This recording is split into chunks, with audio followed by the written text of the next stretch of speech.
जय श्री महाकाल, वंदे मातरम, जय श्री राम। साथियों, द स्नेक सेवर गुड्डू भैया यूट्यूब चैनल में आप सभी का हार्दिक स्वागत है। द स्नेक सेवर गुड्डू भैया यूट्यूब चैनल को आप सभी लाइक करें, शेयर करें, कमेंट करें और सब्सक्राइब करें। बेल आइकन को ऑल के ऑप्शन पर जरूर दबाएं, जिससे कि मेरी नई वीडियोस की नोटिफिकेशन आपके पास बराबर आती रहे। फेसबुक पेज सर्पमित्र गुड्डू भैया को आप सभी फॉलो करें।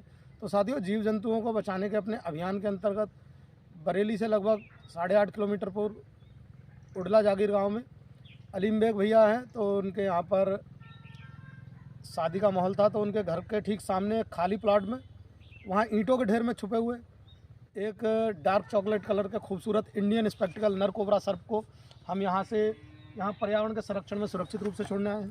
तो साथियों, जंगल का पूर्ण रूप से प्राकृतिक वातावरण है, तो यहाँ इनके खाने पीने का सब जीव जंतु इनको आराम से उपलब्ध हो सकते हैं।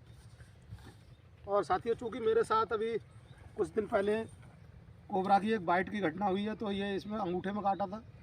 तो सभी लोगों की सलाह मानते हुए मैं अपने मनमानी नहीं चलाऊंगा और ग्लव्स का इस्तेमाल करूंगा। तो साथियों, चूँकि इस प्रकार के जीव हमारे आपके दुश्मन नहीं होते हैं, पर्यावरण का अभिन्न अंग होते हैं। बड़ा जीव छोटे जीव को खाता है, उसी के अंतर्गत ये सांप जैसे जीव हमारे आपके घरों में आने वाले चूहा, मेंढक, छपकली जैसे जीवों को खाकर अपना जीवन यापन करते हैं और प्रकृति चक्र को बनाए रखते हैं। तो साथियों, हमको कभी इस प्रकार के जानवरों को मारना नहीं चाहिए, क्योंकि ये किसानों के और हम लोगों के सच्चे दोस्त हैं एक प्रकार से। क्योंकि जो चूहे प्रतिवर्ष सैकड़ों टन अनाज का नुकसान करते हैं, उनको खाकर ये अपना पेट भरते हैं और प्रकृति चक्र को बनाए रखते हैं। साथियों, आपके आसपास कहीं भी इस प्रकार के अनचाहे विषैले जीव निकलते हैं तो कृपया आप उन्हें मारें नहीं, हमें सूचित करें। मैं सर्पमित्र गुड्डू भैया आपके घरों से इस प्रकार के जीवों को पकड़कर पर्यावरण में सुरक्षित रूप से छोड़ता हूँ।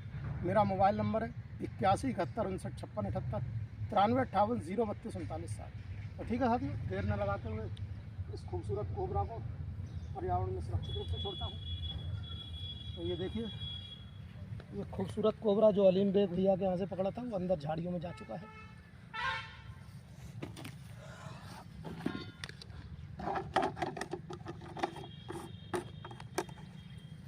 साथियों, इसके अलावा मैं आपको एक चीज़ बात बताना चाहूँगा कि सांप कभी भी दूध नहीं पीता। अगर आपके आसपास कोई सपेरा उनको दूध पिलाने के नाम पर खेल तमाशा दिखाता हुआ दिखता है, तो आप उससे आग्रहपूर्वक उसको सांप को जंगल में छुड़वाएं। अगर वो नहीं मानता है तो फॉरेस्ट डिपार्टमेंट को या 112 नंबर कॉल करके या हमें कॉल करके आप उन सांपों को सुरक्षित बचा करके जंगल में छोड़ सकते हैं।